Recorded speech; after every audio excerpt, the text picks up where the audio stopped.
चलिए अच्छे। तो आज हम शुरू करते हैं अपना 11th केमिस्ट्री का लेक्चर है ये बच्चों, और ये वो टॉपिक है जो आपने 10th सीबीएसई और आईसीएसई में पढ़ा हुआ है। स्टार्ट वहीं से होता है पीरियोडिक टेबल। हम कोशिश करेंगे इस चैप्टर में कि हम थोड़ा बेस, थोड़ा हिस्टोरिकल और ऑथेंटिकली इसको करने की कोशिश करेंगे। कोशिश करेंगे कि सब कुछ अच्छे से समझ आए और कुछ क्वेश्चंस लेंगे, उनकी आंसर देते जाएंगे। जैसे स्टार्ट से होगा हमारा जो पहला पीरियोडिक टेबल। अब हम पहले क्वेश्चन ले लेते हैं कि what is this periodic table, होता क्या है बच्चों। तो व्हाट इज पीरियोडिक टेबल, आपने 9th 10th में पढ़ा है इसको, तो आपको वो टेबल में क्या पढ़ाया गया था और ये होता क्या है। So basically arranging an elements in a tabular form है। Arranging elements in tabular form, तो ये है हमारा पीरियोडिक टेबल। अब टेबुलर फॉर्म में हमें ध्यान क्या रखना होता है, तो जो सिमिलर एलिमेंट्स हैं वो इकट्ठे आ जाए। सिमिलर एलिमेंट्स जो हैं वो कम टुगेदर हो जाए, ठीक है। तो ये हो जाए काम हमारा, और जो डिसिमिलर है वो अलग से नहीं, ठीक है। They should be separation, dissimilar separate. अब ये हो गया हमारा पीरियोडिक टेबल का अरेंजमेंट। तो टेबुलर फॉर्म में जिसमें हम एलिमेंट्स को रखते हैं किसी एक लॉ के अंदर।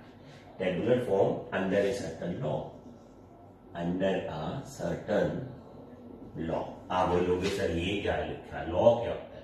तो लॉ ही तो है, जैसे increasing atomic mass, increasing atomic number, ऐसे आपने पढ़ा हुआ है। मेंडलिव का लॉदरमेयर ये वो एटॉमिक मास पे थे, और आपने बाद में मॉडर्न पीरियोडिक टेबल पढ़ा था जो एटॉमिक नंबर के लॉ पे था।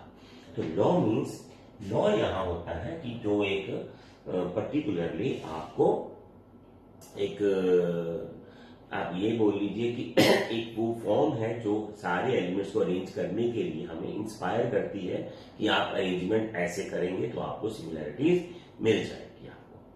या आप ऐसे भी समझ लें, आप दूसरी तरीके से समझिए, छोड़े आप इसको मत छोड़ दें इसको। होता क्या था बच्चों, अब ये था दिमाग में, मान लीजिए ये था दिमाग में कि हमने सिमिलर एलिमेंट्स को इकट्ठे रखना है और डिसिमिलर को अलग रखना है। तो जब उनको रखा गया तो साइंटिस्ट ने सोचा कि ये पैटर्न क्या है। पैटर्न मतलब लॉ, पैटर्न इसको हम लॉ बोलते हैं।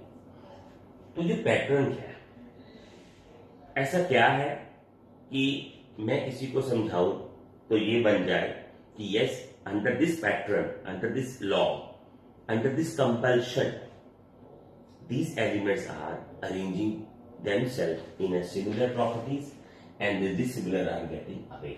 थोड़ा लाइन डिफिकल्ट होगी, सुन लीजिए। मतलब जो सिमिलर प्रॉपर्टीज वाले हैं वो एक साथ आ रहे हैं और डिसिमिलर वाले एक अलग हो रहे हैं, इस पैटर्न की वजह से, इस लॉ की वजह से, जब मैंने इसको अरेंज किया। अब मैं आपको बताता हूं जो पहला लॉ था क्या बनाया गया, वो मैं पहले एक छोटी सी आपको एग्जांपल दे देता हूं, तो फिर आप इसको कर सकते हैं। ये है बेटे जो पहला पैटर्न था, ये था डॉबिनर ने अच्छे से समझने की कोशिश की, डॉबिनर इन 1822। अब वही ये इसी बात को मैं कंफर्म कर रहा हूं आपके लिए। तो ये देखते हैं बच्चों, तो इसने पहला सेट लिया लिथियम, ठीक है, सोडियम एंड फिर इसका सेट था पोटेशियम का। अब इसका एटॉमिक मास था 7, इसका 23 और इसका 39। अब इसको ये लगा कि इन तीनों एलिमेंट्स की प्रॉपर्टी सेम है, तो मैं इन तीनों को इकट्ठा रख सकता हूं। तो सेकंड में एक ट्रायल इसमें और लिया, वो लिया क्लोरीन का, ब्रोमीन का और आयोडीन का। क्लोरीन का था एटॉमिक मास 35.5, इसका 80 और इसका 127। ठीक है बच्चों। अब वो पैटर्न ढूंढने में लग गया इसमें, डॉबिनर जो थे वो इसके पैटर्न ढूंढने में लगे। देखिए, arranging the tabular form under certain law और पैटर्न था। अरेंज करने का कारण क्या था, why it was needed at that time. तो नीड क्या थी वो हम अलग से क्वेश्चन लिख लेते हैं। तो नीड क्या थी वो ऐसे करने की, why they are doing this. देखिए बच्चे, जब डेवनियर कर रहे थे तो तब 39 एलिमेंट्स आ गए थे। फिर जैसे जैसे इन्वेंशन बढ़ रही थी, ईयर्स पास ऑन हो रहे थे, तो एलिमेंट्स की जो काउंटिंग थी वो बढ़ रही थी। अब एलिमेंट्स होता क्या है बेटे, एलिमेंट्स जो होते हैं वो बिल्डिंग ब्लॉक ऑफ मैटर है।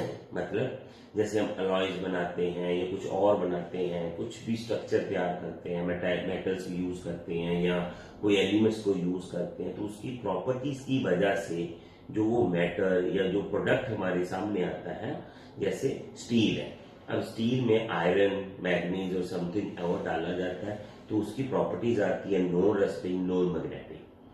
तो इस तरह से एलिमेंट्स की प्रॉपर्टीज, एलिमेंट्स से जो हम बना सकते हैं किसी चीज को, वो शुरू हो चुका था। तो उन्होंने ये सोचा कि अब हमें एलिमेंट्स की प्रॉपर्टीज को अलग अलग पढ़ना भी तो पड़ेगा। अब 39 है, फिर बढ़ रहे थे, तो क्यों ना एक ऐसी टेबुलर फॉर्म बना दी जाए, क्यों ना ऐसी टेबुलर फॉर्म बना दी जाए जिसमें एलिमेंट्स की प्रॉपर्टीज को बार बार पढ़ना ना पड़े, हमें एक टेबल दे के एकदम से 10-15 एलिमेंट्स की प्रॉपर्टीज पता चल जाए। यही था मतलब। जैसे हमने पहला एलिमेंट देख लिया, जैसे इसमें डॉबिनर जी ने देखा कि lithium, sodium, potassium, they are in same, they have same properties. अब प्रॉपर्टीज क्या होता है ये भी सुन लीजिए। प्रॉपर्टीज होती है इसकी केमिकल प्रॉपर्टीज, फिजिकल प्रॉपर्टीज, इसका एटॉमिक मासेस, इसका atomic volume, boiling point, melting point, इसका केमिकल रिएक्शंस, तो इसकी इलेक्ट्रोपॉजिटिव कैरेक्टर्स, इलेक्ट्रोनेगेटिव कैरेक्टर्स, ये सारी प्रॉपर्टीज हो जाती है। अब इनका सबका इलेक्ट्रोपॉजिटिव कैरेक्टर था, ये सब इलेक्ट्रॉन छोड़ रहे थे। अब सॉरी फॉर दैट, इलेक्ट्रॉन छोड़ रहे थे ये नहीं बोला जाएगा, क्योंकि एट दैट टाइम इलेक्ट्रॉन की इन्वेंशन ही नहीं हुई थी। तो पर इन पे पॉजिटिव चार्ज आ रहा था, ठीक है। तो ये इलेक्ट्रोपॉजिटिव एलिमेंट्स थे, इनका बिहेवियर ऐसा हो रहा था। तो ऐसे ये क्लोरीन थे, ये इलेक्ट्रोनेगेटिव एलिमेंट थे, ये अलग से केमिकल रिएक्शंस कर रहे थे, तो इनकी प्रॉपर्टी सेम थी, इनकी प्रॉपर्टी सेम थी केमिकल।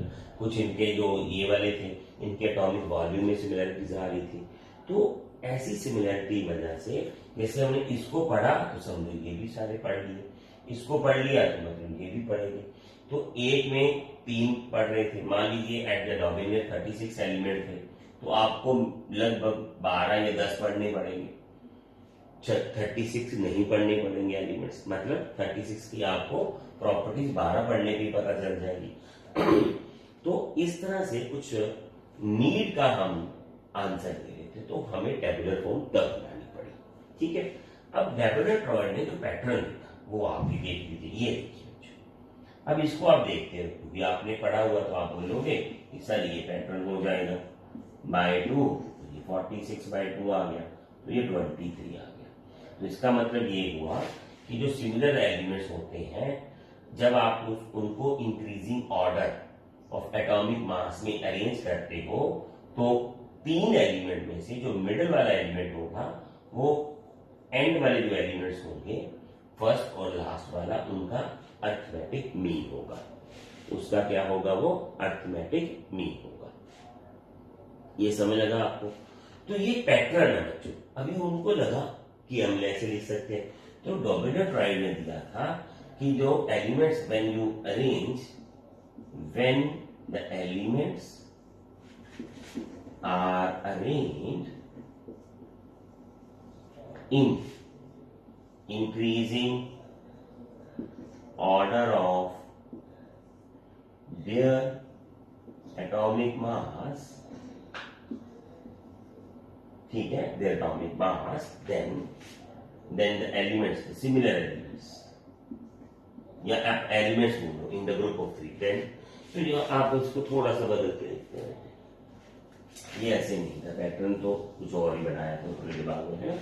तो उन्होंने ये बनाया था कि in a group of 3, in a group of 3 elements, ये मैं लिख के दे रहा हूं अभी, group of 3 elements, if middle element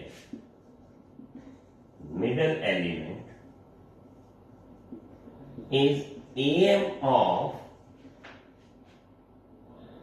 am of two end elements, then they had similar properties. अब ये उन्होंने पैटर्न सेट कर दिया। देखिए ये है ना, ये पैटर्न था बच्चों जो मैं पहले बोल रहा था, आप उसको अच्छे से ऐसे समझ सकते हो। तो ये जो एंड एलिमेंट है इनका जो अरिथमेटिक मीन था ये है। तो उन्होंने ये बोला कि आप जब एलिमेंट्स को अरेंज करेंगे इस हिसाब से कि जो 3 ग्रुप में कि जो मिडिल एलिमेंट है वो दोनों एंड्स वाले एलिमेंट्स का अरिथमेटिक मीन होगा, तो इनकी प्रॉपर्टी सेम आएंगी। यहां भी ऐसा ही था बच्चों, ये भी ऐसा ही था, 137 प्लस 35/5/2। तो ये नियरली जो है आपके पास जो बनता है ये 81 पॉइंट कुछ समथिंग बनता है, और ये नियरली सेम माना जाता है, नियरली सेम। तो इनकी प्रॉपर्टी सेम आ गई। तो ये पैटर्न था बच्चों ये वाला, तो ये उन्होंने फिक्स कर दिया। अब वो कहते हैं, अब उन्होंने क्या देखा बच्चों, अब जहां जहां ये लग रहा था, ये लगा 3-4 ट्रेड्स के, मैं आपको बता रहा हूं 3-4 ट्रायड्स के लिए अच्छे से लग गया। तो ये हो गए 12-13 एलिमेंट्स। अब उन्होंने ये पैटर्न लिख दिया, तो बाकी तो 12 पैटर्न थे टोटल, 3-4 पे लग गया, बाकी पे लगा ही नहीं। अब जो सिमिलर एलिमेंट्स की प्रॉपर्टीज थे कई बार उनमें ये अरिथमेटिक मीन आ ही नहीं रहा था, जैसे अभी थोड़ा से मिस आउट हुआ तो वहां ज्यादा होने शुरू हो गया। तो डोमिनेंट ट्रायड का जो पैटर्न उन्होंने सोचा वो सब एलिमेंट्स पे नहीं लगा। जो पैटर्न उन्होंने सोचा वो सब एलिमेंट्स पे नहीं लगा, इसीलिए फिर उन्होंने छोड़ दिया इसको। तो हम मानते हैं कि डोमिनेंट ट्रायड जो था वो एक फेल हो गया। अब फेल क्या हुआ, ये कभी नहीं ऐसे सोचा। फेल ये हुआ कि उन्होंने जो पैटर्न सोचा ऑफ सिमिलर आने का, लॉ जो सोचा वो नहीं चला। फिर मैं दोबारा बोल के बताता हूं कि डॉबिनर जी ने जो एक ट्रायड की फॉर्म में एलिमेंट्स के अरेंजमेंट का सोचा कि ये एलिमेंट्स ऐसे अरेंज करेंगे अरिथमेटिक मीन के अकॉर्डिंग तो वो हमेशा सिमिलर प्रॉपर्टीज देंगे, वो गलत हो गया। वो सब पे लग ही नहीं रहा था। जब 3 सिमिलर एलिमेंट्स को अरेंज किया गया तो वो साइड अरिथमेटिक मीन मिडिल वाला आ नहीं रहा था, जहां अरिथमेटिक मीन आ रहा था वहां वो सिमिलैरिटीज नहीं शो कर रहा था। तो ये वो लॉ जो था वो चला ही नहीं उनका। ठीक है, तो ये पैटर्न था जो उन्होंने सोचा। अब इसके बाद आता है बच्चों Newland octave law. Newland octave law, अब ये भी एक लॉ है, ठीक है ना, न्यूलैंड साहब का लॉ है ये। तो ये जो लॉ था ये था। अब इन्होंने ऑक्टेव कहां से लिया वर्ड, ऑक्टेव आता है बच्चों दैट, अब ये ऑक्टेव क्या था, दैट एवरी, चलो, when elements with similar properties are arranged in increasing order of their atomic mass, then ध्यान से every eighth element, every eighth octave element will have similar property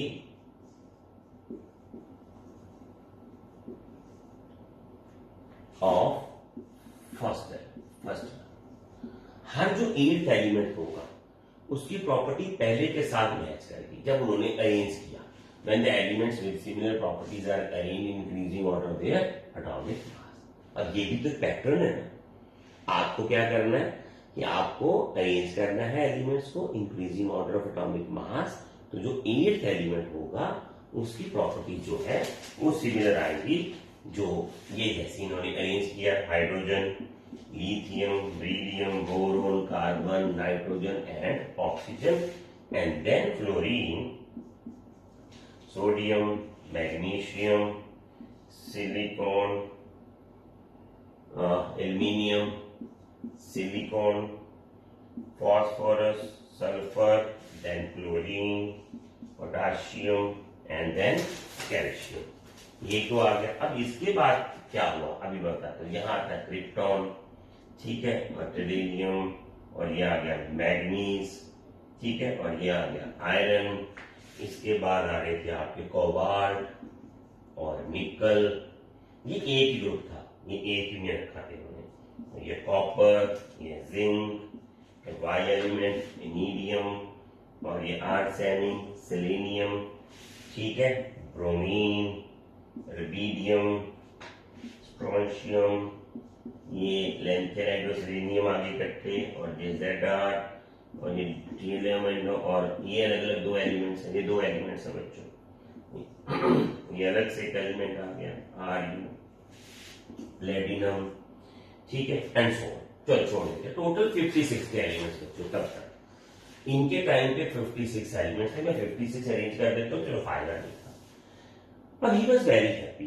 कैसे हैप्पी था बच्चों? क्योंकि उन्होंने 56 एलिमेंट तो कभी स्टडी नहीं किए, ठीक है ना।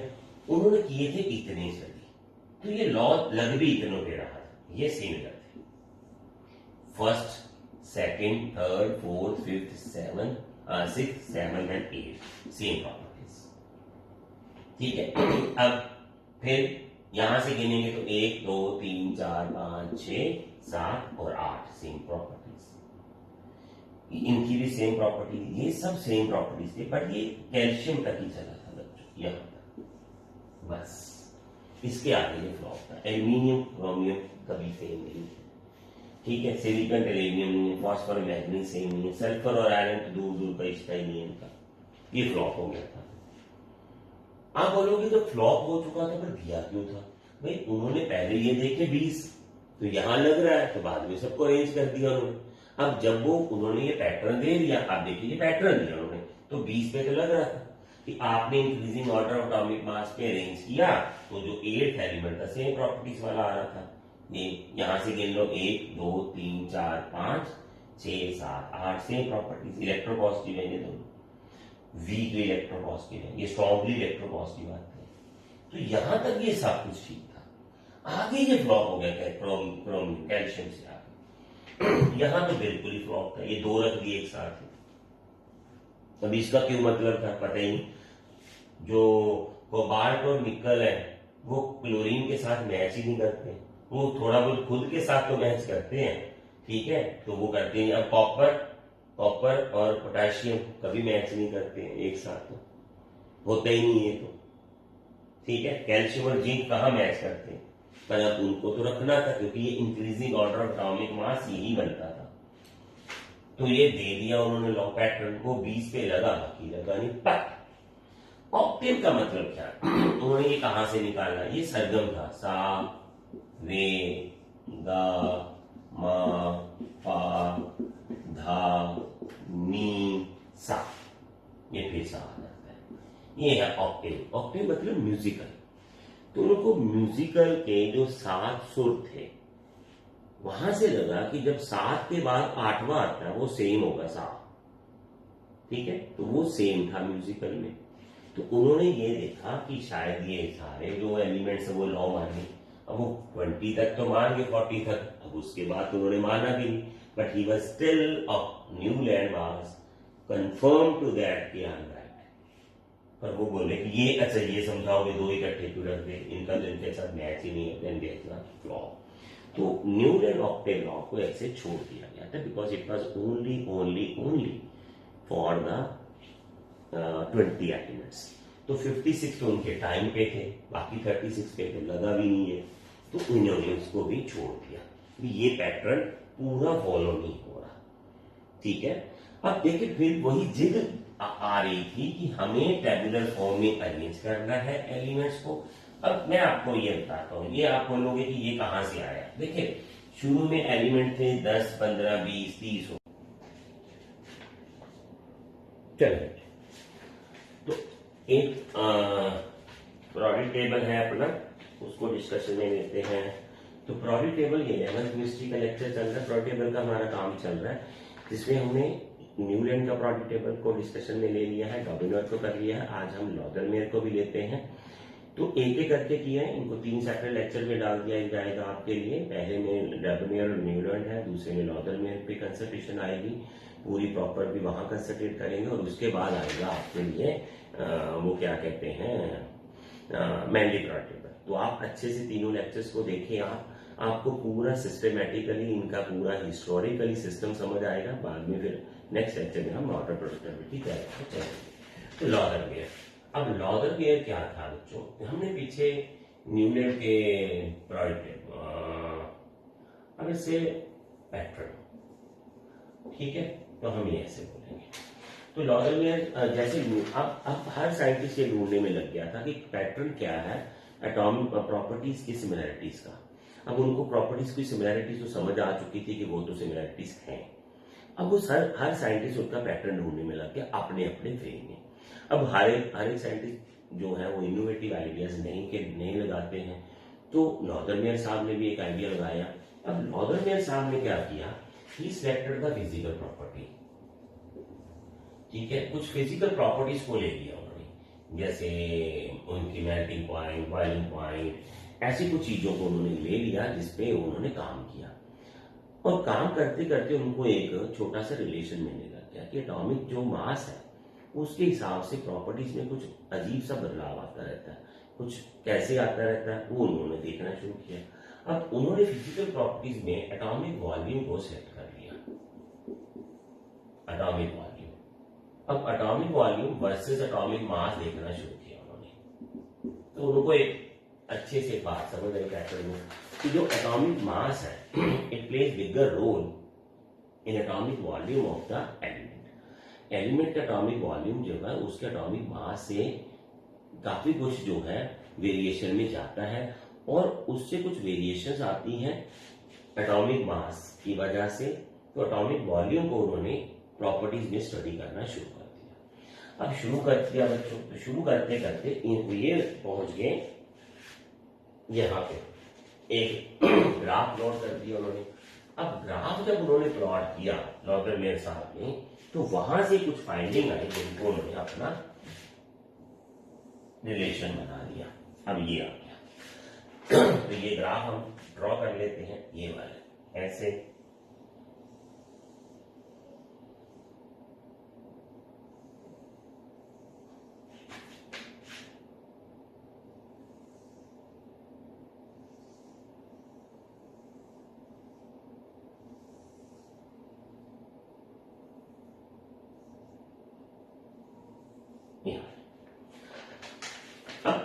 ग्राफ के यहां उन्होंने कुछ लिखा बच्चों, जैसे हीलियम, सोडियम, पोटाशियम, रुबिडियम। आपने देखा एट दैट टाइम हीलियम तो इन्वेंटेड ही थी, ठीक है। तो यहां आ गया कि नाइट्रोजन, ऑक्सीजन, फ्लोरीन, ठीक है, और नियोन, ठीक, और ये कार्बन है, ठीक है, ये ऑक्सीजन आ गया, ये हाइड्रोजन आ गया। यहाँ उन्होंने लिखा लिथियम, यहाँ उन्होंने फाइंड किया बेरिलियम, ठीक है जी, और यहाँ उन्होंने लिखा मैग्नीशियम, ये नीम का पैटर्न है बच्चों, ये कैल्शियम आ रहा है, यहाँ आर्गन आ रहा है, और यहाँ पे आपके पास क्लोरीन आ रहा है, ठीक है। तो ये क्रिप्टॉन का आ गया ऐसे। अब ये ग्राफ है बच्चों atomic volume versus atomic mass, ये ग्राफ आ गया लॉदरमेयर साहब का। जब ग्राफ आ गया बच्चों तो उन्होंने इस ग्राफ को अच्छे से स्टडी करना शुरू किया, और दुनिया को यह बताया कि इस ग्राफ की मदद से आप किसी भी एलिमेंट्स की प्रॉपर्टीज की एक सिस्टमेटिक स्टडी कर सकते हैं। अब दुनिया हैरान भी हम कैसे करें, इस ग्राफ से कैसे होगा।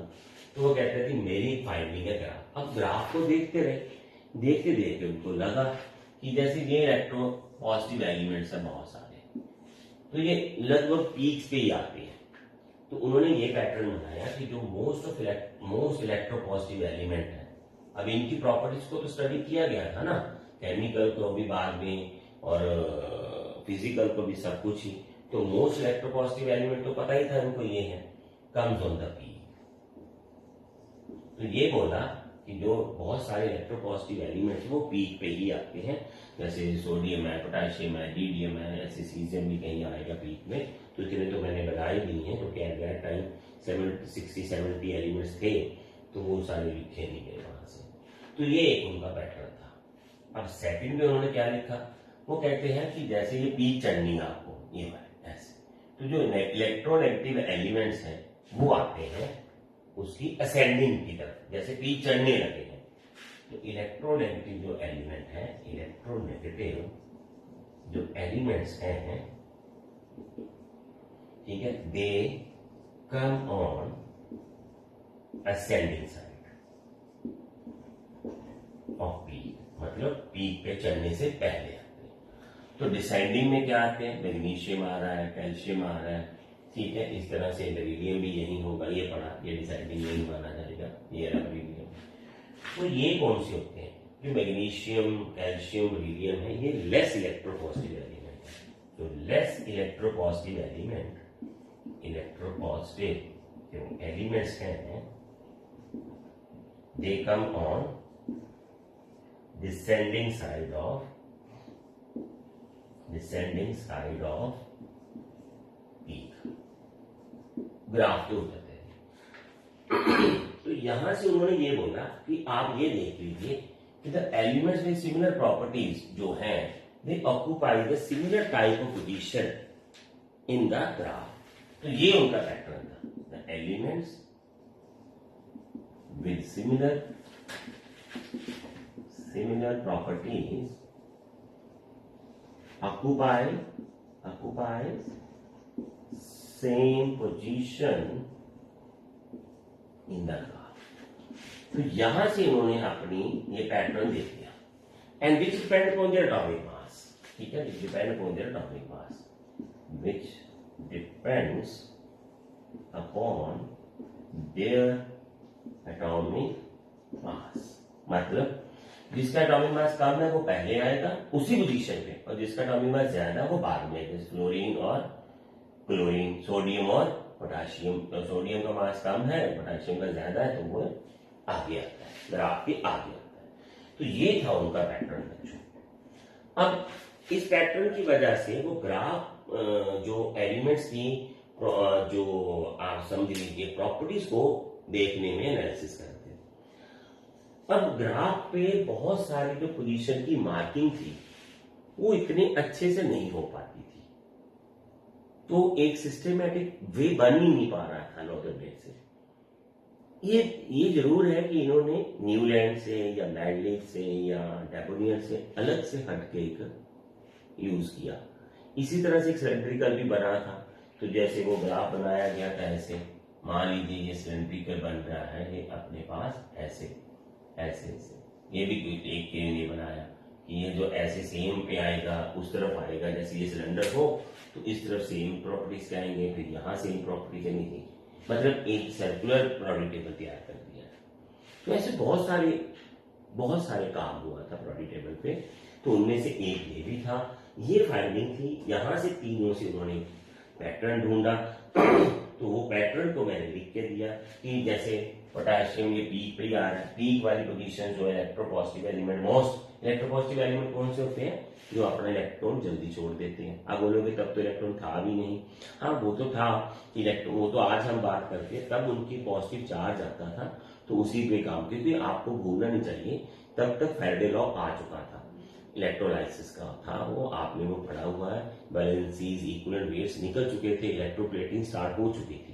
तो पॉजिटिव चार्ज के बारे में तो उनको पता था कि एलिमेंट्स पे आता है, या नेगेटिव चार्ज आते हैं जो है वो डिस्चार्ज होते हैं। अब वहां इलेक्ट्रॉन नहीं बोल पा रहे थे, इलेक्ट्रॉन शब्द का जो इन्वेंशन थी वो 1895 में हुआ, तब जाके आया था। पर उससे पहले ये पॉजिटिव का पता था, नेगेटिव एलिमेंट्स का पता था, लेस इलेक्ट्रोपॉजिटिव का पता था, ये फैराडे से उनको सब कुछ नॉलेज में मिल चुका था। अब आप बोलो कि ग्राफिकल स्टडी में आप अच्छे से ग्राफिकल स्टडी इसकी नहीं कर पाओगे। ठीक है, ग्राफिकल स्टडी ऐसे अच्छे से हो भी नहीं सकती थी, तो फिर इसको भी इतना मतलब तवज्जो नहीं मिली, तो इसको डिस्कार्ड कर दिया गया था। तो इसके बाद आपके पास आएगा मैंडलिव का प्रोडी टेबल। तो मैंडलिव के प्रोडी टेबल को हमने बहुत डिटेल में पढ़ेंगे, वहां आपको लगेगा कि यस कुछ बात हुई है कुछ अच्छा काम किया गया था, उसकी स्टडी करी जाएगी। ठीक है, तो फिर मैंडलिव के प्रोडी टेबल में मिलते हैं, अभी आगे करेंगे इसको, चलिए बाद में देखते हैं।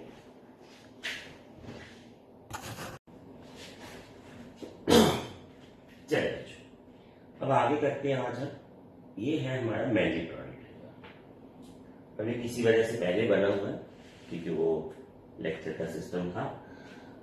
तो मैंडलिव का प्रोडी टेबल तो मैंने बना के रखा हुआ आपके लिए, अब इसको अच्छे से समझेंगे बाद में। तो पहले ये देख लेते हैं कि मैंडलिव साहब ने प्रोडी टेबल की जो डेवलपमेंट हुई उसमें कैसे और क्या क्या रोल किया, तो सुनते हैं। देखिए मैंडलिव जो थे, यहाँ ये स्पेस थोड़ी सी है जो प्रोडी टेबल में जरूरी नहीं है, वो हमने रखी हुई है, तो यहीं से यूज करेंगे सारा। तो at the time of Mendeleev there were 63 elements बच्चों, 63 एलिमेंट्स थे तब। तो मैंडलिव ने क्या किया बच्चों, 63 कार्ड्स बना लिए। कार्ड्स मतलब जैसे ये बोर्ड बना हुआ है वैसे एक बोर्ड बना लिया, एक एक एलिमेंट का एक एक बोर्ड। अब उस बोर्ड पे मैंडलिव साहब ने हर एलिमेंट की फिजिकल प्रॉपर्टीज और केमिकल प्रॉपर्टीज को लिखना शुरू किया। फिजिकल में उसका एटॉमिक वॉल्यूम, उसके जो स्टेट और उसका melting point, boiling point, densities, vaporization system, solidification temperature, melting, जो भी था वो सब कुछ लिखा उन्होंने। तो हर एलिमेंट का लिखा, जैसे ये एलिमेंट हाइड्रोजन, इसके बारे में लिखा, लिथियम, हीलियम, सबके बारे में लिखा। अब केमिकल प्रॉपर्टीज होती क्या थी, तो उन्होंने केमिकल प्रॉपर्टी के लिए उनकी हर एलिमेंट की chemical reaction with hydrogen and oxygen ढूंढी। मतलब वो क्या करते थे, हर एलिमेंट को, जैसे सोडियम को, पोटेशियम को, हर एलिमेंट को हाइड्रोजन और ऑक्सीजन से रिएक्शन करवाते थे, और ऑक्सीजन से रिएक्शन करने पे जो प्रोडक्ट उनको मिलता था उसको उन्होंने बोला ऑक्साइड्स, और हाइड्रोजन से जो उनको प्रोडक्ट मिला हाइड्रोजन की रिएक्शन के साथ उसको बोला उन्होंने हाइड्राइड। अब हाइड्राइड और ऑक्साइड्स जो बने और उनके बनने का जो फॉर्मूला था, वहां से उन्होंने दो एलिमेंट्स की प्रॉपर्टीज की सिमिलैरिटीज को देखा। जैसे मान लीजिए, मैं बताता हूं आपको, आपके पास है एक एलिमेंट था, उन्होंने लिया, जिसे सोडियम ले लिया, फिर एक ले लिया उन्होंने पोटेशियम, के बाद में सेटिंग कर लेंगे। ठीक है, तो सोडियम और पोटेशियम ये दो एलिमेंट ले लिए उन्होंने, सोडियम और पोटेशियम। आप खुद देखना, तो हाइड्रोजन के साथ जो सोडियम की रिएक्शन थी वो आया उसको NaH। अब ऑक्सीजन का साथ उसकी रिएक्शन थी तो आया Na2O। सिमिलरली पोटेशियम की रिएक्शन की बच्चों में H हाइड्रोजन के साथ तो आया KH, और ऑक्सीजन के साथ उन्होंने इसकी रिएक्शन की, तो ये आया K2O। अब हाइड्राइड में उनको सिमिलैरिटी नजर आई, फॉर्मूले में इंपीरिकल फॉर्मूला सेम आ रहा था, और इसका भी इंपीरिकल फार्मूला सेम आ रहा है, सेम फार्मूला है। एलिमेंट ये 2 है, ऑक्साइड 1 है, ये देखिए ये 2 है और ये 1 है, 2 और 1, NaH, K1, H1, A, Na1, H1। तो he taken it as a similarities. तो उसने इसके हाइड्राइड्स और ऑक्साइड्स जो थे हर एलिमेंट्स के वो लिखे जो जो एक ही फार्मूले को सेटिस्फाई करते थे। इसका उन्होंने फार्मूला दे दिया RH और इसका दे दिया R2O। अब इसका भी फॉर्मूला है RH और R2O। अब यहां से देखना बच्चों, दो एलिमेंट की केमिकल प्रॉपर्टी सिमिलर तभी मानी जाएगी जब उसके हाइड्राइड और ऑक्साइड दोनों का फार्मूला मैच कर जाएगा, एक का नहीं, समझे। तो उन्होंने इस तरह से सिमिलैरिटीज इन केमिकल प्रॉपर्टीज लगाई। अब जब उन्होंने 63 एलिमेंट्स को ऐसे धीरे धीरे अरेंज करना शुरू कर दिया, तो हमने पिछले लेक्चर में स्टार्टिंग में ही बोला था कि फिर उनको एक पैटर्न नजर आने लग गया उसमें। तो पैटर्न ये नजर आया कि जैसे जैसे एटॉमिक मास बढ़ता जाता है, the elements with similar properties recur after a regular interval. तो यही उनका पैटर्न था और यही वो उन्होंने अपना मैंडली पीरियोडिक लॉ बोल दिया। जैसे अभी आपको पता लग ही गया, ठीक है। तो 63 कार्ड्स को बच्चों देखना, रोज पढ़ना, उनको उनमें से सब कुछ समझना, उनके लिए प्रॉपर्टीज को सारी को लिखना करना, फिर वहां से उठाया उसको यहाँ रख दिया, इसकी प्रॉपर्टी में ऐड, इसकी प्रॉपर्टी में ऐड, करते करते करते ही reach at this type of periodic table. ठीक है। तो 63 एलिमेंट्स भी सारे लिखे हुए हैं। तो उनका जो पीरियोडिक लॉ था, उन्होंने ये पैटर्न देखा, उन्होंने पैटर्न ये देखा कि when elements with similar properties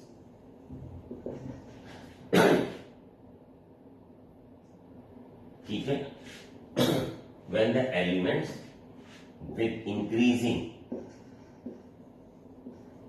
order of atomic mass are placed, then elements with similar properties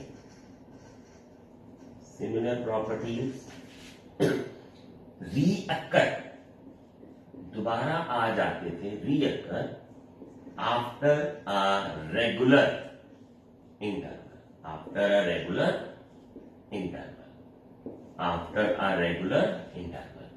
तो रेगुलर इंटरवल के बाद वो दोबारा आ जाती थी प्रॉपर्टीज। जैसे मैं अभी आपको साथ ही लिखा हुआ, तो जैसे लिथियम है, तो ये ऐसे अरेंज करने से रेगुलर इंटरवल के बाद सिमिलर प्रॉपर्टीज वाले अरेंज होने शुरू हो गए। सोडियम, तो ये बन गया इसका, ये आ गया।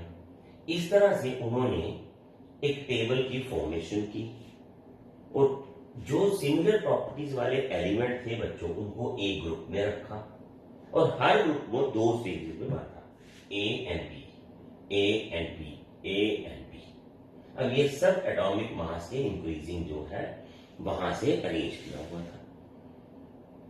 अब प्रॉपर्टीज को एक्सपेरिमेंटली उन्होंने इतना अच्छे से फाइंड कर लिया कि he was very surprise at that time. Surprisingly क्या हुआ बच्चों कि जो बेरिलियम था ये प्रॉब्लम बन गया था। बेरिलियम का जो मास है बच्चों, तब जब उसका जो mass at that time of Mendeley था, वो उन्होंने 13.5 बता रखा था। अब 13.5 कार्बन और नाइट्रोजन के बीच आना चाहिए, क्योंकि ये 12 है, ये 14 है, तो यहां आना चाहिए था बेरिलियम। तो यहां आने के लिए उसकी जो प्रॉपर्टीज है केमिकल, जैसे ये वाला, ये मैं अभी दोबारा बताऊंगा अभी आपको, इसका ये ऑक्साइड और ये फार्मूला ऑफ हाइड्राइड, ये मैच नहीं कर रहा था उनके साथ। ये देखिए, ये तो ऐसे बनाते हैं और ये ऐसा बना रहा था, ये यही मैच कर रहा था। अब ये तो एक्सपेरिमेंट से आया, अब ये गलत तो हो नहीं सकता, एम्पिरिकल फार्मूला देखा हुआ था उन्होंने अच्छे से। Then he took a very bold step. Then he claimed that the atomic mass of beryllium, which we are knowing today, found today, that 13.5 is a wrong. ये गलत है, आपको फाइंडिंग करने में कोई गलती हुई है, इसकी आपने गलत फाइंड कर रखा है। कहते हैं कि इसका एटॉमिक मास 9 आ सकता है, जो लिथियम से ज्यादा है और बोरोन से कम। ये समझ लिया आपको, लिथियम से ज्यादा है, बोरोन से कम है और मैग्नीशियम के पास है। तो फिर बाद में इसका एटॉमिक मास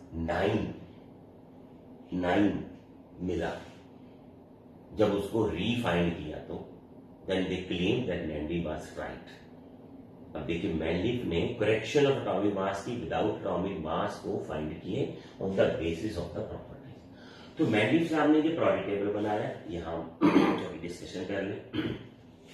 तो उन्होंने पहले ये ऑक्साइड्स ले लिए, R2O वाले, RH वाले। जो R2O और RH ऑक्सीडाइज बनाते हैं उनको सबको एक लाइन में रख दिया, ठीक है। अब बी वाले भी यही बना रहे थे, इनको भी एक साथ रख दिया। यहां भी RO ऑक्साइड्स जो है और RH2 है, इसको भी यहां रख लिया, इसको भी यहां रख लिया। इसी तरह से R2O3 एंड RH3, इनको भी यहां रखा, ये दूसरी लाइन बनाई। ये वो है दोनों जो यही ऑक्साइड्स बनाते हैं, बट ये ठीक है अरेंज, इनको अलग एक लाइन बना दी, ठीक है, क्योंकि उनका एटॉमिक मास के अकॉर्डिंग जो है वो अलग से लाइन आएगी। तो ये ऑक्साइड्स हो गया फॉर्मूला, हाइड्राइड्स का फार्मूला, ये वाला फार्मूला, ये सब सारे वो एलिमेंट्स हैं, ए में और बी रो में वही एलिमेंट्स हैं। ये आपको देखना है। अब इसको मैं हटाता हूं, फिर इसको अच्छे से साफ से हम दोबारा देखेंगे। तो मेंडलीव का पीरियोडिक टेबल जो था वो हमें अब समझ आना शुरू होगा। हम इस पे अभी डिटेल में और बातें करेंगे, ठीक है। तो मेंडलीव के पीरियोडिक टेबल में हमने पैटर्न तो याद कर लिया। पैटर्न तो हमें अब याद है कि मेंडलीव का जो पीरियोडिक टेबल है उसका पैटर्न ये है कि आपको एलिमेंट्स को इंक्रीजिंग ऑर्डर, एटॉमिक मास के इंक्रीजिंग ऑर्डर में अरेंज करना है, और उसके हाइड्राइड और ऑक्साइड की वजह से हर ग्रुप में, जैसे ये ग्रुप माना जाता है बच्चों, ये ग्रुप है, उसमें 2 रोज बना दी, एक ए वाली और एक बी रो। तो एटॉमिक मास के इंक्रीजिंग को अरेंज किया, जैसे ये वाला और ये वाला हाइड्राइड्स और ये सब कुछ सेम आ रहा था इसका, ठीक है। तो ये आपको ध्यान से देखना है इसका। अब पीरियड डालेंगे, देखिए ये पहला पीरियड में हाइड्रोजन ही है, हीलियम नहीं था तब, तो उन्होंने लिया भी नहीं था, ठीक है। तो सेकंड पीरियड में ये एलिमेंट्स आते हैं, थर्ड एलिमेंट थर्ड पीरियड में, फोर्थ पीरियड में ये सब कुछ आ गया। तो मेंडलीव के पीरियोडिक टेबल से उनको बहुत बड़ी हेल्प मिलनी शुरू हुई, क्योंकि ये पहला ऑथेंटिकल और काफी हद तक सही, जो 80-90% सही माना जाता था एट दैट टाइम, वो मिल गया था उनको। तो इससे उनको साइंस में प्रॉपर्टीज को समझने में हर एलिमेंट्स की अच्छे से एक सिस्टमेटिकली फायदा होना शुरू हुआ। तो हम इसको मेरिट्स में ले लेते हैं। तो पहली मेरिट बना देते हैं हम systematic study of the element. ये आ गया सिस्टमेटिक स्टडी ऑफ एलिमेंट, ठीक है। तो ये पहली आ गई आपकी। तो पहला कैसे आ गया कि मेंडलीव ने अपनी मेहनत करके बहुत सारी प्रॉपर्टीज को फाइंड कर एक टेबल बना दिया, जहां से हम उसके हाइड्राइड्स और ऑक्साइड्स की वजह से और उसके मेल्टिंग, बॉइलिंग पॉइंट और सबकी वजह से कुछ एलिमेंट्स की प्रॉपर्टीज को समझ पाए, उनको सिमिलर एलिमेंट्स को एक साथ रख पाए और डिसिमिलर को अलग कर पाए। तो सिस्टमेटिक एक स्टडी आ गई थी, ठीक हो गया।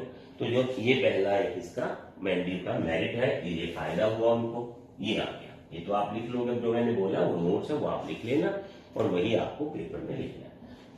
सेकंड था correction of element, correction of atomic mass. तो करेक्शन ऑफ एटॉमिक मास तो बेरिलियम था, इसकी हमारी बात हो चुकी है।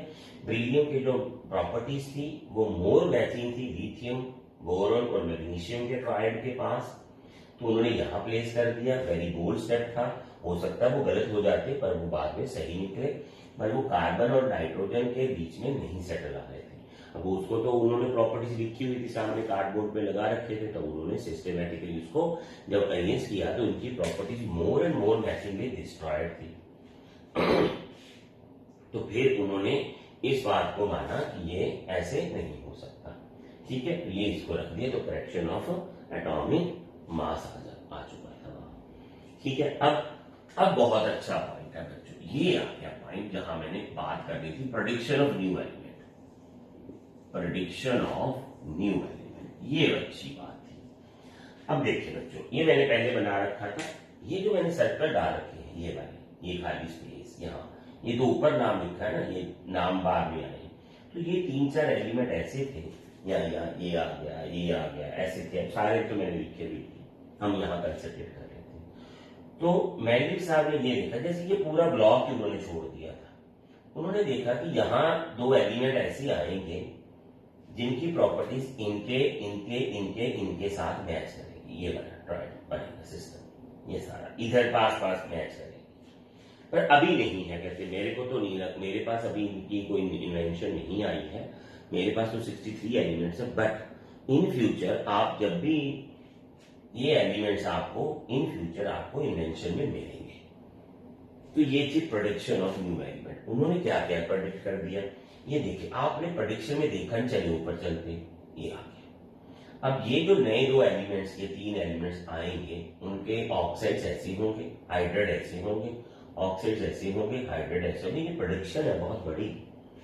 और उनके एटॉमिक मास इस जोन या इस जोन के बीच में आएंगे, तो एटॉमिक मास की भी प्रेडिक्शन कर दी। आप बोलोगे कि कैसे, ये कैसे हो सकता था?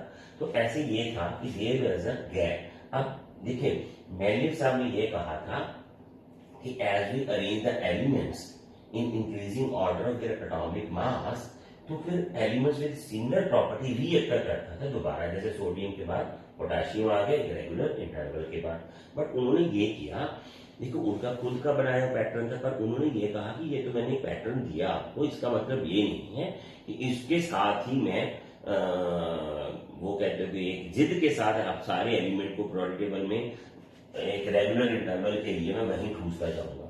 अब मैंने ये स्पेस खाली छोड़ी है, इसका मतलब ये है कि मेरे पास ऐसा कोई एलिमेंट नहीं था कि कैल्शियम से टेरिलियम, जैसे ये वाले जिंक से गैलियम ये वाला, तो यहां से कोई एक, ध्यान से सुनना भी, ध्यान से, कि प्रॉपर्टीज का ग्रेड जो ग्रेडेशन था, जो प्रॉपर्टीज का जो चेंजेस थी वो स्मूथ नहीं आ रही थी, यहां से अब्रप्टली बढ़ रही थी या कुछ प्रॉपर्टी अब्रप्टली घट रही थी। तो बीच में कुछ चाहिए था उनको, ब्रिज, जहां से आपको एक स्मूथ, जैसे इसको बोलते हैं ये स्मूथ डिक्लाइन है ये वाला, तो यह स्मूथ इंक्रीमेंट है। तो ये स्मूथली नहीं हो रहा था, तो उन्होंने इसको फिर गैप छोड़ दिया कि आप इसमें ऐसी कुछ प्रॉपर्टीज आएंगी, आप ढूंढ लेना। तो उन्होंने गैप छोड़ दिया। अब बाद में क्या हुआ बच्चों, इसका नाम उन्होंने दिया था एल्यूमिनियम, ठीक है। तो बाद में जब उसकी प्रॉपर्टीज एल्यूमिनियम के साथ मोर मैचिंग के दिखाई, तो बाद में ये एलिमेंट एज अ गैलियम के नाम से पॉपुलर हुआ, मिल भी गया, एटॉमिक मास नियरली उतना ही आया, एक दो पॉइंट्स का फर्क था, बाकी सब कुछ सेम आ गया। अब ये एलिमेंट को भी बोला उन्होंने ऐसे ही, ठीक है। तो ये वाला जो एलिमेंट है एका बोरोन बोला, ये बोरोन के साथ मैचिंग दिखाई थी, तो स्कैंडियम यहां से मिल गया, ठीक है, ये मिल गया। फिर ये भी दिखाया था, ये गैलियम के साथ पॉपुलर हुआ, तो बाद में वो एलिमेंट मिल भी गए। तो इस तरह से प्रेडिक्शन जो की थी वो एग्जैक्टली करेक्ट आई। अब आप बोलो, जो बंदा अपने जो स्टडी के साथ इतना वो कहते हैं कि पैशनेटली जुड़ा हुआ था, उसने बोल्ड स्टेप लेने शुरू किए कि ये गलत फाइंड किया, ये अच्छे से आप बाद में सही फाइंड करना, यही आएगा, वही आया। इसकी प्रेडिक्शन कर दी, भविष्यवाणी कर दी, ये ऐसी एलिमेंट मिलेंगे, ये प्रॉपर्टीज होंगी उनकी, वो भी आ गया। तो उसको साइंस क्या कहे, he was known as father of the periodic table, ठीक है। और उसके पीरियोडिक टेबल को बहुत अच्छे से स्टडी करनी शुरू कर दी, ठीक है। तो ये था प्रेडिक्शन ऑफ न्यू एलिमेंट्स जो उन्होंने किया था। सिस्टमैटिक स्टडी तो थी, ये तो थी उनकी जो एक बहुत बड़ी उपलब्धि थी। अब मैं यहाँ एक और बात कहूंगा बच्चों, आपके एग्जाम में आती है इसकी डीमेरिट्स। तो डीमेरिट्स में पहली डीमेरिट मतलब जो मेंडलीव पीरियोडिक टेबल में फ्लॉज। अब देखिए गलती तो भैया भगवान में भी ढूंढ लेते हम, ठीक है। तो फिर वो तो इंसान थे, फादर ऑफ पीरियोडिक टेबल बोला था। तो धीरे धीरे पीरियोडिक टेबल में, जो मेंडलीव के पीरियोडिक टेबल में मॉडिफिकेशन शुरू हो गई, कुछ गलतियां पॉइंट आउट होनी शुरू होगी। अब मैं वही बताता हूँ बच्चे, जो गलतियां वहां पॉइंट आउट हुई हैं उनके लिए मेंडलीव के जो लॉजिक्स थे वो डिफरेंट थे, वो हमें मानने भी चाहिए थे, हमें उसको गलती नहीं कहना चाहिए था। पर क्या करें, अब हमारा वो क्वेश्चन आंसर लिखने का सिस्टम बना हुआ, तो हम ऐसे ही कर रहे हैं। तो पहली गलती थी पोजीशन ऑफ हाइड्रोजन। अब पोजीशन ऑफ हाइड्रोजन तो आज भी नहीं फिक्स है। अब हाइड्रोजन की जो प्रॉपर्टीज है, उसके हाइड्राइड ऑक्साइड यहाँ मैच कर रहे हैं ज्यादा, उसकी बहुत सारी जो रिएक्टिविटी प्रॉपर्टीज है अंडर सर्टेन कंडीशंस यहाँ भी मैच करती हैं। तो फिर हाइड्रोजन को कहाँ रखते हैं? तो मेंडलीव ने भी यहाँ भी बोल्ड स्टेप लिया, हाइड्रोजन को उन्होंने इस पॉजिटिव नेचर के साथ रख दिया। उन्होंने बोला कि यही होगा, यही सही रहेगा। अब जो एलिमेंट प्रैक्टिकली प्रॉपर्टी शो कर रहा है दो ग्रुप के साथ, अब उसको कहाँ रखते थे? तो उन्होंने बोल्ड स्टेप ये लिया कि इसके साथ प्रॉपर्टी का मैचिंग जो है वो ज्यादा है, तो इसको हम पोजीशन ऑफ हाइड्रोजन को एरर ऑफ पीरियोडिक टेबल क्यों मानते हैं? ये तो आज भी हमारे पास सेटल है। आज भी यही प्रॉब्लम है। तो मैंडलिफ ने जो पोजीशन दी है वो आज भी वही चल रही है।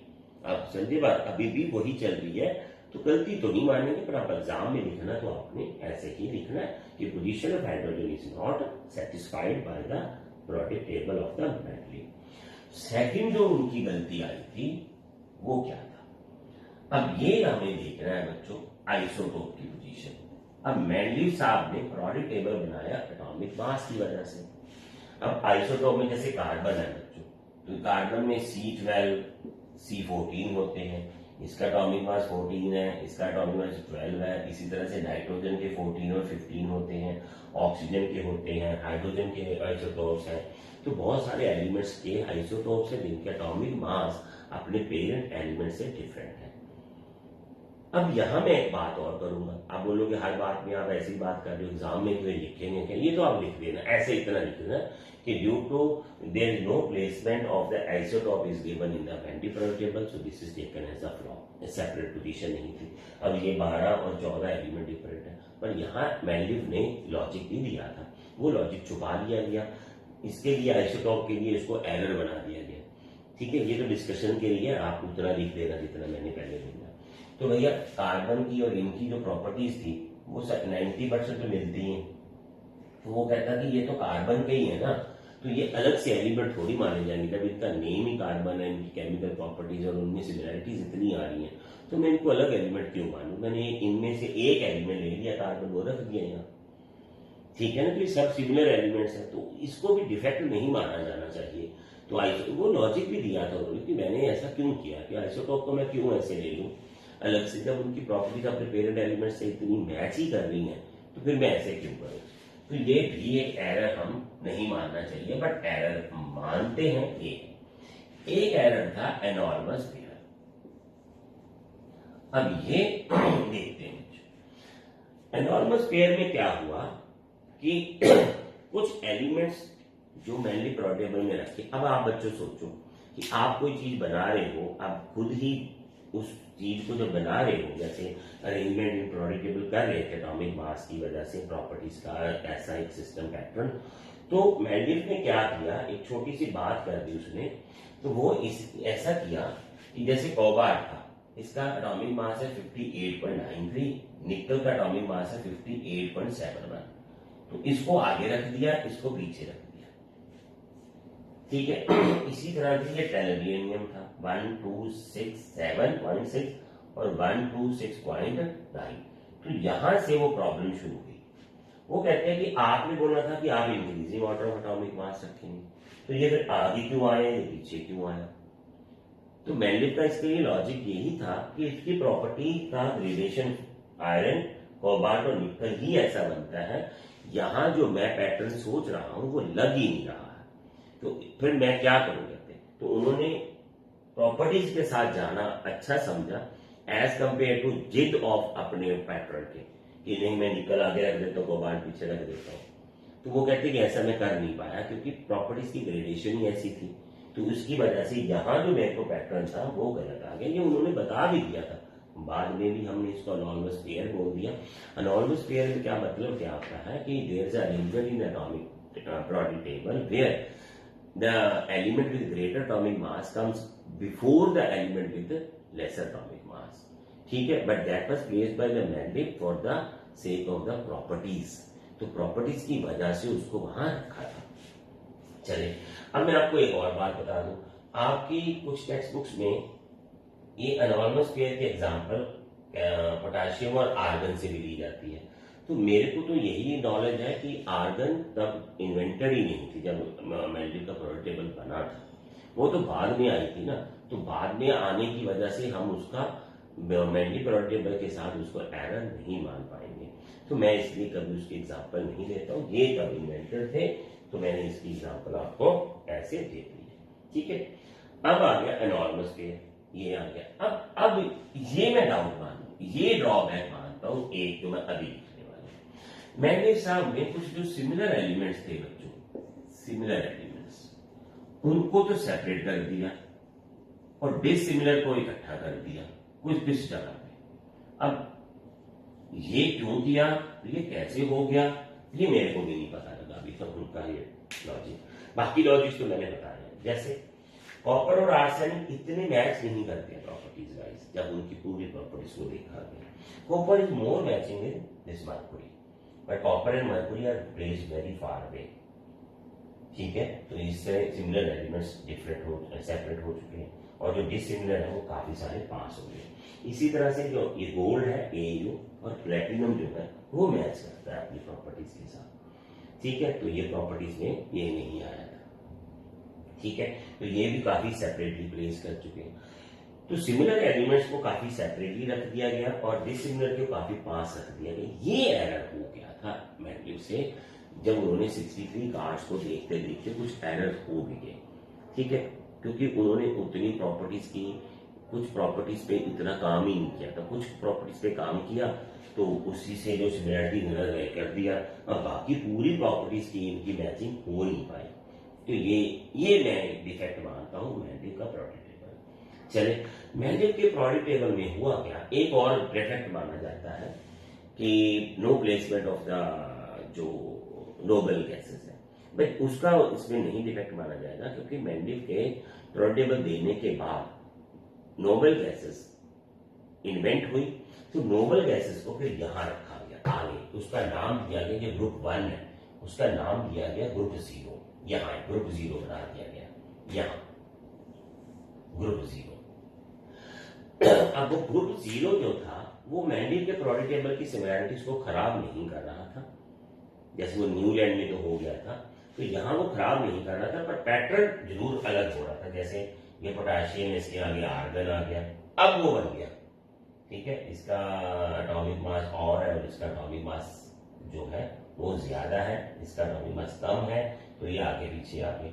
इस तरह से नोबेल गैस की जो पैटर्न था उसको अच्छे से हैंडल ही नहीं किया, तब था ही नहीं तो हैंडल क्या करना, उसको 0 ग्रुप में जगह दे दी गई थी कि जो इस पैटर्न को तो खराब नहीं करेगा, पर वो उसको अलग से आ पड़ना, ये काम कर गया। एक ग्रुप में जो था मेंडलीव के प्रोडक्ट टेबल में, ये नोबेल गैस के लिए कोई ऐसी जगह नहीं थी, और कुछ था इसमें से, जैसे आपने प्रॉपर्टीज को देख लिया, अब ये 6 पीरियड्स बना रखे हैं इन्होंने, तो इस तरह से नोबेल गैस की जगह नहीं मिली। ये बाद में मॉडिफाई किया गया, तो ग्रुप में इसको एडिशन भी कर दिया गया बाद में, और बहुत सारी मॉडिफिकेशन बाद में होती गई।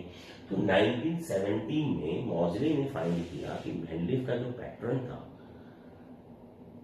प्रॉपर्टीज के साथ, तो उसने कोई पीरियोडिसिटी का कारण नहीं बताया। Mendeleev was not able to give the logic behind कि वाई क्यों एलिमेंट्स एक रेगुलर इंटरवल के बाद सेम प्रॉपर्टीज वाले आते हैं, ये कारण क्या है, ये कोई हिडन कारण है या कोई गॉड गिफ्टेड सिस्टम है। तो Mendeleev was not able to explain this. ठीक है, ये नहीं बता पाए पीरियोडिसिटी का कारण क्या है। पीरियोडिसिटी मतलब रेगुलर इंटरवल के बाद एलिमेंट्स का रीअकर होना, तो उसका कारण जो था वो मेंडलीव साहब नहीं बता पाए। कारण मतलब लॉजिक तो चाहिए ना कि एलिमेंट्स, ये क्या हुआ कि आप एटॉमिक मास के अकॉर्डिंग अरेंज कर लीजिए तो फिर ऐसे ही एलिमेंट्स आ जाएंगे, तो फिर ये उनको बात पल्ले नहीं पड़ी। तो फिर उन्होंने कहा भी ये आपने तो पीरियोडिसिटी का कारण बताया नहीं। एक और बात थी जो मेंडलीव के प्रोडक्ट, अब देखिए कितनी प्रॉपर्टीज जो डीमेरिट्स हैं या उनकी जो लिमिटेशंस है मेंडलीव की मिलती। तो एक थी बच्चों लेंथेनेड और एक्टिनाइड। जो लेंथेनेड एक्टिनाइड, अभी आप प्रोडक्ट टेबल पढ़ोगे आगे तो आपने देखा होगा, मॉडर्न प्रोडक्ट टेबल आपने देखा होगा कि नीचे 2 रोज दे रखी हैं, 2 रोज दे रखी है वहां, वो है लेंथेनेड एक्टिनाइड्स। तो हमने क्या बोलते हैं उसको एफ ब्लॉक एलिमेंट्स बोलते हैं, क्योंकि आप एटॉमिक स्ट्रक्चर पढ़ के आ चुके हैं। एफ ब्लॉक एलिमेंट्स में प्रॉब्लम क्या होती है बच्चों कि उनमें जो प्रॉपर्टीज की सिमिलैरिटीज है इतनी ज्यादा है कि आप उनको सेपरेट ही नहीं कर पाओगे। तो मेंडलीव ने कहा था कि जैसे जैसे एटॉमिक मास बढ़ता जाएगा तो वैसे वैसे प्रॉपर्टीज में थोड़ा थोड़ा चेंज आता जाएगा, और रेगुलर इंटरवल के बाद वो वापस वही प्रॉपर्टीज आएंगी। वहां वो ग्रेडेशन कुछ ऐसी नजर ही नहीं आती। तो उनके लिए एट दैट टाइम वो इन्वेंटर तो थे, तो मेंडलिफ ने कुछ अच्छे से उनके लिए कुछ सेपरेट प्लेस या उसको कहीं घुसा दिया, बीच में कहीं रख दिया उसको। तो फिर मेंडलिफ का प्रोडक्ट टेबल में ये भी एक एरर माना जाता है कि there is no better placement given to the lanthanide and actinide the deep f block element, इनको नहीं दिया गया था। अब इनको कॉपर जिंक इसको उन्होंने ट्रांजिशन एलिमेंट्स तो बोल दिया था, because they got a transition in the properties. तो ट्रांजिशन इनकी प्रॉपर्टीज में आती है, तो इनको बोल दिया गया था कि ये ट्रांजिशन में काम करते हैं, मतलब रेगुलर जो प्रॉपर्टीज है इनकी इधर से, तो वो अच्छे से ग्रेडेशन कर देते हैं। ग्रेडेशन मतलब होता है कि स्मूथली डिक्रीज होना, स्मूथली इंक्रीज होना। अब लेंथेनर एक्टिवेट्स में तो वो था ही नहीं, तो आपको मैंने अच्छे से सारे पॉइंट्स बोल बोल के बता दिए हैं, बच्चों लिखे नहीं है आज क्योंकि वो टेबल बना हुआ, पर आप अच्छे से लिख लेना। पहला था मेरिट्स, सिस्टमैटिक स्टडी की, फिर उन्होंने किया क्या करेक्शन ऑफ एटॉमिक मास कर दिया था, फिर उन्होंने जो प्रेडिक्शन ऑफ न्यू एलिमेंट की, एल्यूमिनियम, एकाबोरेन, ठीक है, बाद में ये एलिमेंट्स मिल गए, गैलियम, स्कैंडियम और जर्मेनियम के रूप में मिल गए, तो प्रेडिक्शन कर दी थी उन्होंने। तो काफी कुछ उन्होंने प्रॉपर्टीज में हमें बताया कि ऑक्साइड और हाइड्रोक्साइड में प्रॉपर्टी उन्होंने हाइड्रोजन और ऑक्सीजन को क्यों लिया था, because they are very reactive elements, तो ये काम करते थे बहुत ज्यादा, तो इसलिए उन्होंने ये ले लिया था। तो डी बैंक्स में तो बहुत सारी हैं, हाइड्रोजन की प्लेसमेंट सही नहीं है, लेंथेनाइड एक्टिनाइड की पोजीशन नहीं बता पाए, आइसोटोप की पोजीशन का लॉजिक नहीं दे पाए, वो मैंने तो दे दिया, आपको पेपर में तो लिखना है, ठीक है। और एनॉर्मस पेयर आ गए हैं, जो एटॉमिक मास कम ज्यादा है उनको आगे रख दिया, जो कम है वो पीछे रख दिया, ये दो अच्छे से लिख किया वहां एग्जाम्पल। फिर आ गया जो डिसिमिलर एलिमेंट्स थे उनको साथ साथ प्लेस कर दिया, और जो सिमिलर एलिमेंट्स थे उनको काफी दूर दूर प्लेस कर दिया, ये भी था उनका एकदम अच्छे से एक डीमेरिट बन गया। हाइड्रोजन की पोजीशन को अच्छे से नहीं बता पाए हैं। तो इस तरह से मेंडलिफ जो थे प्रोडक्ट टेबल में पूरा जो काम था वो हम अधूरा मानते हैं। मॉडिफिकेशन होती रही है बहुत सारी, 40 इयर्स तक चलता रहा। जैसे ये 1869 में आया था और 1917 से नए प्रोडक्ट टेबल को बनाने का काम शुरू किया गया। 1942 में उसको एक्चुअली जो है जो केमिस्ट्री ने अपना लिया, तो इतना टाइम लगा नए प्रोडक्ट टेबल को अपनाने के लिए। मैं भी बहुत सच है big scientist, hydrogen oxygen reactions in सब की प्रॉपर्टीज को करने के बाद उनको एलिमेंट्स की इतनी सारी समझ हो चुकी थी कि फिर उनके लिए प्रोडक्ट टेबल को जो दिया गया और उसका रिप्लेसमेंट ढूंढने में इतना टाइम लग गया, क्योंकि उन्होंने बहुत अच्छा काम कर लिया था इसमें से। तो ये है सारा कुछ आपके लिए मेंडलिफ के प्रोडक्ट टेबल में, आप अच्छे से इसको पढ़ें, देखें, समझे। आई होप आपको आपकी टेक्स्ट बुक से कुछ ज्यादा ही मिला होगा, अच्छे से डिस्कशन हुई होगी, तो आप कर लेना, ठीक है। अगर आपको अच्छा लगता है तो चैनल को सब्सक्राइब कीजिए, आपको अच्छे से वीडियोस और मिलते जाएंगे जो आपके एग्जाम के साथ सीधा मैच करेंगे। चलिए देखते हैं बाद में फिर आगे।